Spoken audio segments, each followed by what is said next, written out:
Em nome do Pai, e do Filho, e do Espírito Santo. Amém. Naquele tempo, quando as multidões se reuniram em grande quantidade, Jesus começou a dizer: esta geração é uma geração má. Ela busca um sinal, mas nenhum sinal lhe será dado, a não ser o de Jonas. Com efeito, assim como Jonas foi um sinal para os ninivitas, assim também será o Filho do Homem para esta geração. No dia do julgamento, a rainha do sul se levantará juntamente com os homens desta geração e os condenará, porque ela veio de uma terra distante para ouvir a sabedoria de Salomão. E aqui está quem é maior do que Salomão. No dia do julgamento, os ninivitas se levantarão juntamente com esta geração e a condenará, porque eles se converteram quando ouviram a pregação de Jonas. E aqui está quem é maior do que Jonas. Palavra da salvação. Glória a vós, Senhor. Meus irmãos e minhas irmãs, estamos no Evangelho de São Lucas, capítulo 11, do versículo 29 até o 32. E Jesus faz uma afirmação. Esta geração é uma geração má. Mas por que essa geração é uma geração má? Porque ela não se converte. Ela não muda de vida. E aí Jesus faz duas comparações de duas situações de paganismo. A rainha de Sabá, uma pagã, que foi ao encontro de Salomão e vendo a sabedoria de Salomão, porque falavam tanto da sabedoria de Salomão. Ela foi lá comprovar e ela viu que Salomão realmente era um homem sábio. Lembremos que quando Salomão assumiu de ser rei, a primeira coisa que ele pediu a Deus não foi riquezas, claro, ele já ia ser rei mesmo, mas ele não pediu saúde. A única coisa que ele pediu a Deus foi sabedoria. Dá-me sabedoria para cuidar bem desse povo. E realmente Salomão foi um homem muito sábio. Muito, muito sábio. Ao ponto de quando a rainha de Sabá, repito mais uma vez, aquela mulher pagã que adorava os deuses pagãos, quando ela viu, ela louvou a Deus pela sabedoria de Salomão, glorificou a Deus pela sabedoria de Salomão. A mesma coisa aconteceu com os ninivitas. Quando Jonas foi enviado a Nínive, e quando Jonas começou a falar que eles precisavam se converter, porque senão a cidade de Nínive seria toda destruída, através daquela pregação de Jonas. O rei se converteu, e junto com o rei todo o reinado, todas as pessoas. E eles proclamaram um dia de jejum, de penitência, se vestiram de sacos, jogaram cinzas na cabeça e pediram perdão a Deus por terem se desviado, por estarem longe dele. Foi uma conversão em massa. Todos mudaram de vida. E agora, Jesus está dizendo que se com Jonas, a rainha de Sabá se converteu, ou melhor, se com Salomão, a rainha de Sabá se converteu. E se como Jonas, o rei, junto com todo aquele reinado, eles se converteram, Jesus está dizendo, eis aqui quem é maior do que Salomão, eis aqui quem é maior do que Jonas. Jonas, um profeta. Salomão, um rei. Jesus, Deus. Jesus é Deus. Na carta aos Hebreus, vai falar que ele é aquele que os anjos adoram. Na carta aos Colossenses, São Paulo vai falar que todas as coisas foram criadas para ele, por ele, como vai dizer também no Evangelho de São João, no capítulo 1. Ele é o Verbo encarnado, ele veio do céu. Ele se encarnou no seio da Virgem Maria. Ele provou que ele é Deus transformando a água em vinho. Ele provou que é Deus ressuscitando Lázaro e o filho da viúva ali da cidade de Naim. Ele andou sobre as águas. Quem anda sobre as águas? Quem é a pessoa que pode andar pelas águas? Nem o ser humano consegue andar sobre as águas. Está a prova da sua divindade. Ele multiplicou os pães.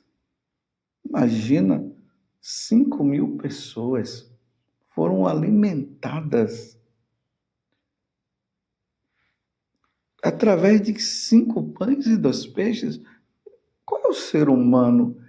Qual é a pessoa que poderia fazer isso? Qual é o Deus pagão que fez uma coisa dessa? Ninguém fez, só Jesus. Aqueles 5 pães e aqueles 2 peixes alimentou 5.000 pessoas, sem contar homens e mulheres. E aqui ainda tem outro fato, que é o mais relevante de todos. Ele disse que ele iria morrer e ao 3º dia iria ressuscitar. E realmente isso aconteceu. Aquela sexta-feira, ele foi morto. No domingo, ele ressuscitou. Quer dizer, aquele que morre é aquele que ressuscita.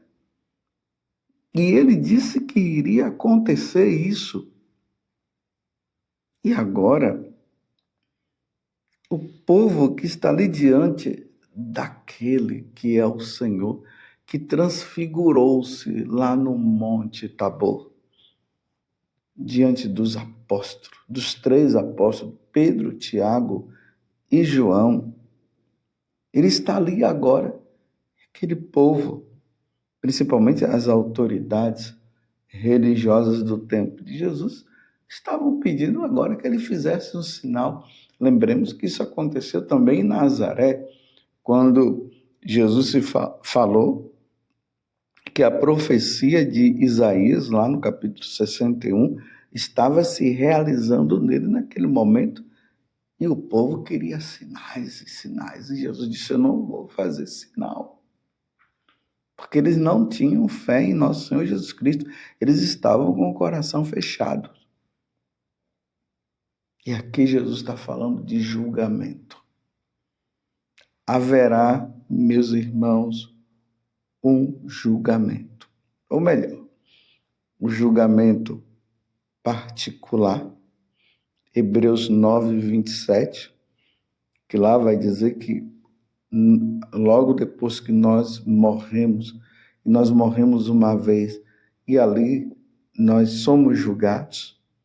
Na segunda carta de São Paulo aos Coríntios, no capítulo 5, versículo 10, diz que todos nós iremos diante de Deus para prestar conta dos nossos atos, seremos julgados, passaremos por esse julgamento particular. E Jesus, ele já havia falado isso também, que lá haverá choro e ranger de dente para aqueles que serão condenados ao inferno, porque o inferno existe. Então isso Jesus fala, mas ao mesmo tempo ele fala que ele virá na sua glória para julgar todos, os vivos e os mortos. Capítulo 25 do Evangelho de São Mateus, e também no Apocalipse, ali no capítulo 20, fala do julgamento, que nós iremos diante de Deus, o livro da vida será aberto.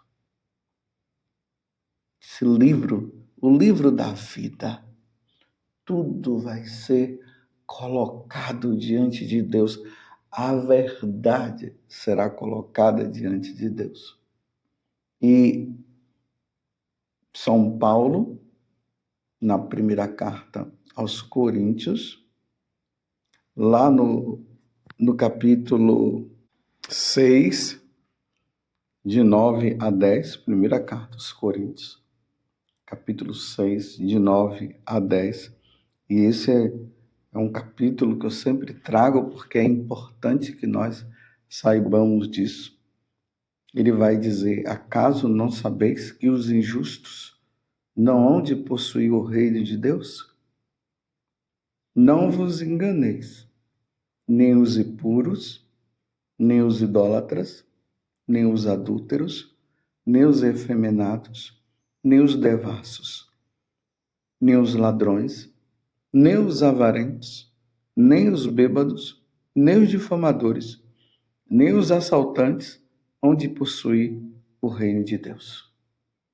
Serão condenados todos ao inferno. E Jesus está dizendo aqui que essa geração ela é má porque ela não abre o coração. É uma geração que não se converte.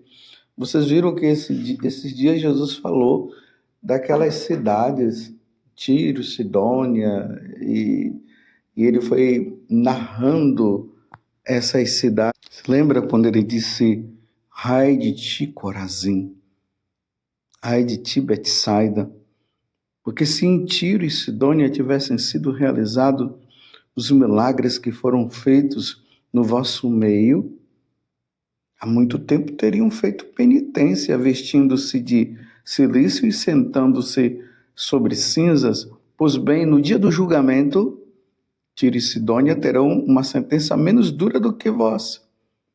Ai de ti, Cafarnaum, serás elevada até o céu? Não, tu serás atirada no inferno. Quem vos escuta, a mim escuta, e quem vos rejeita, a mim despreza. Mas quem me rejeita, rejeita aquele que me enviou. Só para lembrar, está em Lucas capítulo 10, do versículo 13 até o 16.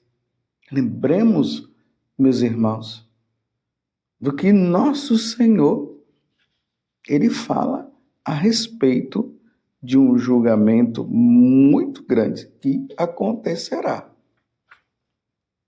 Eu não quero passar por este julgamento. Eu não quero. E eu sei que também você não quer, mas se nós olhamos para o mundo de hoje, olha como é que o mundo está. As pessoas deram as costas para Deus. Quantas blasfêmias. O satanismo, claro, ele não vai crescer, mas tem tido muitos adeptos. As pessoas estão com o coração duro, não querem saber de Deus. Olha o número de adultério, como tem crescido, meus irmãos. E existe até aquele tipo de adultério aceito pelo casal, aonde aquele casal, aquele homem, aquela mulher, casados na igreja, estão fazendo os dois experiências novas, chamando mais pessoas para fazerem aqueles tipos de orgias. É 3, 4 casais ali. E ali entra também essas questões de o esposo que é casado com a esposa e ele chama um homem. E ali os 3 mantêm um relacionamento de orgia. Ou senão é a mulher que traz uma outra mulher e ali orgia, em cima de orgia. Essa geração é má. Essa geração não quer se converter. E os sinais estão vindo aí também. Quantos sinais? A Santíssima Virgem Maria aparecendo em diversos lugares, já apareceu antes. E pessoas que são curadas, milagres que acontecem, milagres eucarísticos. Quantos milagres eucarísticos? E essa geração má quer continuar na vida de pecado, quer viver numa vida fora de Deus e depois querem ir para o céu, porque tem aqueles que vivem todas essas coisas e ficam dizendo que Deus é misericordioso, que Deus não vai levar em conta isso. Católicos, meus irmãos, católicos vivendo isso. E se nós católicos estamos vivendo isso, imagine outros de outras religiões. Ninguém está escapando. Mas claro, meus irmãos, eu estou dizendo que ninguém escapa, mas tem muitos santos, tem muitas pessoas que têm levado a sério o seu matrimônio, têm levado a sério a vida com Deus. Tem pessoas que elas não estão mais buscando sinais, elas estão buscando fidelidade, elas estão buscando santidade. Elas querem viver a vida santa. Mas eu não posso também dizer que está todo mundo vivendo essa vida de santidade, porque Jesus está dizendo que essa geração é uma geração má. Olha quantos assassinatos. Mães matando seus filhos, filhos matando suas mães e seus pais. Se o mandamento não matar, e aí entra essas questões que o pessoal fala de interrupção da gravidez, para não dizer que é um aborto. A interrupção da vida, a eutanásia. Meus irmãos, que geração má, que não quer saber de Deus. E tem aqueles que dizem que querem saber de Deus, mas querem manipular Deus. Quem vai manipular Deus, meus irmãos? Quem é que vai manipular o Todo-Poderoso? Quem é que vai manipular o Pai, a pessoa do Pai? Quem é que vai manipular a pessoa de Jesus Cristo? Quem é que vai manipular o Espírito Santo? Quem? Estão querendo manipular, ou seja, vivendo as situações de pecado e dizendo que Deus não vai levar em conta. Então é preciso ler 1ª Carta aos Coríntios, capítulo 6, do versículo 9 até o 10, que eu acabei de ler. Vocês estão entendendo? Deus me livre, depois de viver essa vida, que não é fácil, e caminhar para o céu, ou seja, no dia da morte, passar desta vida para outra, e depois ir para o julgamento severo, e ser condenado ao inferno, porque não abriu o coração, porque quis manipular Deus, dizendo que Deus é misericórdia, que Deus não vai condenar ninguém, e deu as costas para o Senhor, e não quis levar uma vida santa. Deus que me livre. Que Nossa Senhora, a Virgem Santíssima, ela nos ajude, ela nos ajude na intercessão, que o nosso anjo da guarda, que está ali, olha, suando, fazendo de tudo para que nós entremos no caminho certo e não queremos saber.